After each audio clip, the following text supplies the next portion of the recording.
Let's see how we do this week. This is going to be my favorite one because you actually address my family, but that's not where we begin. As we read some of Ryan Clark's tweets, let's start with this one. The refs stole Deshaun's Jordan moment versus the Colts like he was wearing the team Jordans. Today he left no doubt.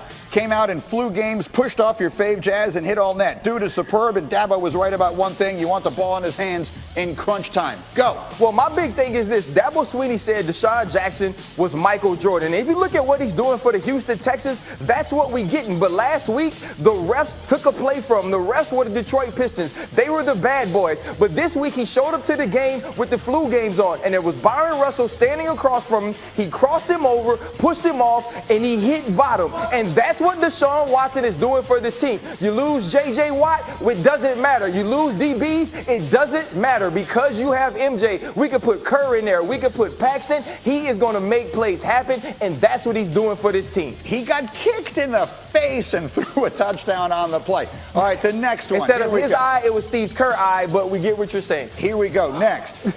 Bruh. On the real. Why do you say bruh so hard?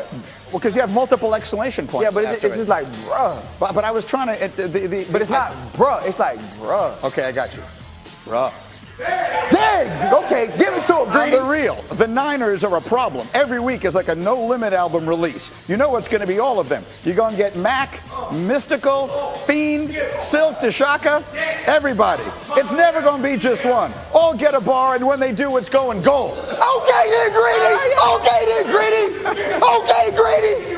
Now, anybody. Okay, now explain what I just said. Anybody who was around when No Limit was dropping albums, they knew every Tuesday you had to be at Circuit City because when Silk the Shocker dropped Charge It to the Game, or when Mac dropped Shell Shock, you knew you was gonna get everybody. The biggest Mamma Mia, you was gonna get Mystical, and that's what happened when you play San Francisco. You get Tevin Coleman, you get Matt Breida, George Kittle, Deebo Samuel. This run game is so schematically superb that you never know where the ball is coming from. And then you got Kyle Shanahan sitting on the sideline, and he like, because he is just like Master P. He know exactly what's going on. And now you got Mystical and Silk the Shocker bouncing around in their outfit saying it ain't their fault. Okay, I still don't get it. All right, but this is my favorite one. Dear ESPN Greetings children, I am sorry that your names are now Sam and Darnold.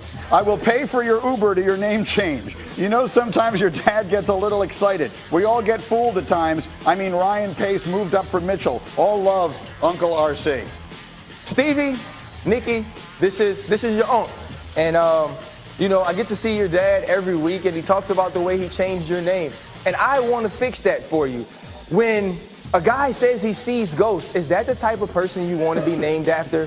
And then when he comes out the next week, and instead of seeing ghosts, he forgets to see the people on his own team. And he throws the ball to the other team 3 times and also fumbles. When a guy plays so bad that your new GM forgets who the good players are, I'm not going to have you walk around Northwestern or whatever school we decide to send you guys to and have them call you Sam and Darnold.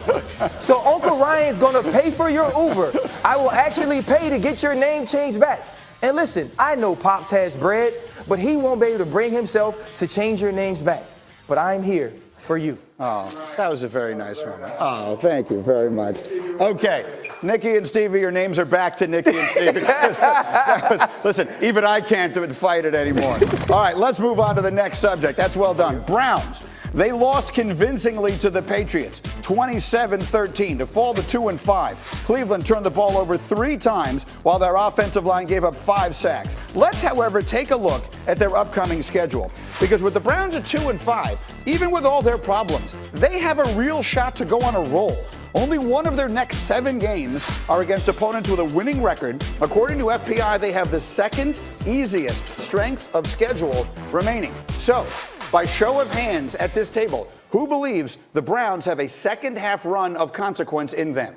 I see a hand. One hand. Yeah, I mean, I don't have a lot of faith in this team, but you just saw that. There's a lot of bad football teams on. They get to play the Bengals twice. They get to play the Mason Rudolph-led Steelers. The only team that is on that roster that's actually better than them, I think the Bills are kind of a bit suspect. They're not that great. The only team that's actually better than them is the team that they already beat handily, is the Ravens. So if they don't go off and rip off most of these wins and win at least or lose maybe only 2 games, and they can rely on this defense to hold them and try to keep Baker Mayfield from turning the ball over, they don't win these games. There should be some wholesale changes in that front office, or excuse me, in that coaching room. I don't have any faith. I believe this team is finding ways to lose, whether it's by undisciplined play, if it's flags, if it's turnovers. They are making sure that no matter what, they'll give you just enough hope, and then they'll steal it from you. And I believe that's what happens down the stretch here. They are going to win some of these games because they are more talented than this team. And what that's going to do is make John Dorsey forget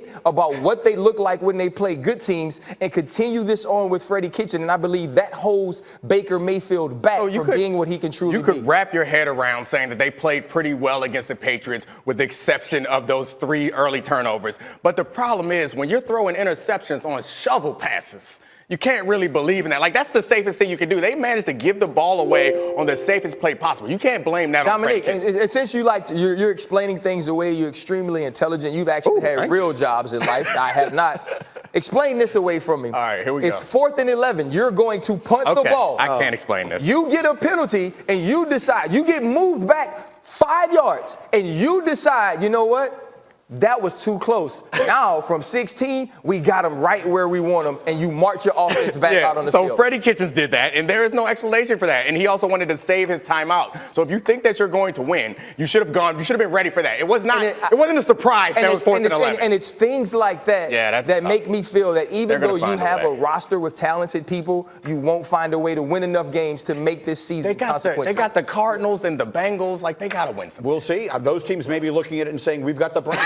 We'll have more on that as we go. In the meantime, I want to bring this to everybody because it's something people aren't talking enough about yet, and they will be soon.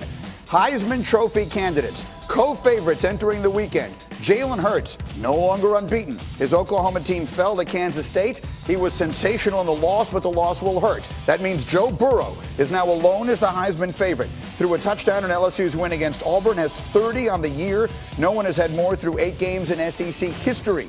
Justin Fields, he did not put up huge numbers on Saturday, but what he did put up, he did against Wisconsin, who has a great defense. Fields remains very much in the conversation. But America, meet Chase Young. He may have made the biggest impression of anyone on defense coming out of that game. The Buckeyes defensive end had 4 sacks, 2 forced fumbles against the Badgers. Paul Feinbaum is here. Marcus Spears is there. Paul, I'm starting with you. We've only seen defensive players win Heisman's very seldom. Charles Woodson's the last one to do it. Does he have a real chance, Chase Young, to win the Heisman? I think he has a tremendous chance, especially because Ohio State is going to be on so many big stages moving forward with Penn State, with Michigan. He's the most electrifying player right now in college football, and that's saying a great deal with all the quarterbacks that are in the running. But he's on a team that looks like the most complete. He also got an endorsement from LeBron James, carries a little bit of weight in the world. His only issue, he's got 2 teammates that are going to be competitors.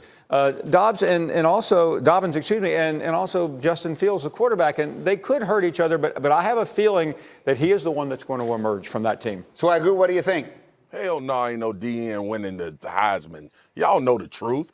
Chase Young is the best player in college football, and Chase Young is probably only concerned with his name being called first when that NFL draft show up, which it should be called first because he's a dynamic player and a game changer.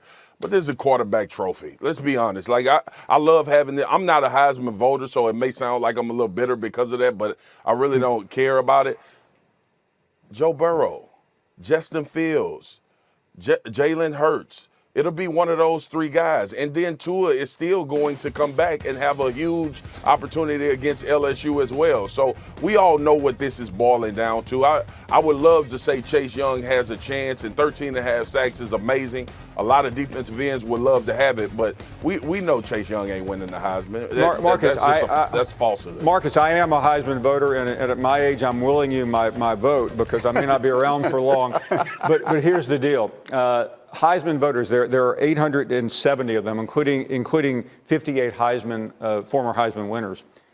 They're not a smart group. they watch shows like this. They watch the direction. And if the media starts pushing this guy, which they are, the Heisman voter is going to go, you know what? I don't really know the difference. I'm voting for Chase Young. It could happen. Remember that name. I have to run. We have much more to come in our second hour here on Get Up. We are packed. What will it be like in the Jets locker room today after a trade deadline fiasco and the star player calling out the boss? All that and more as we continue. Get Up on ESPN.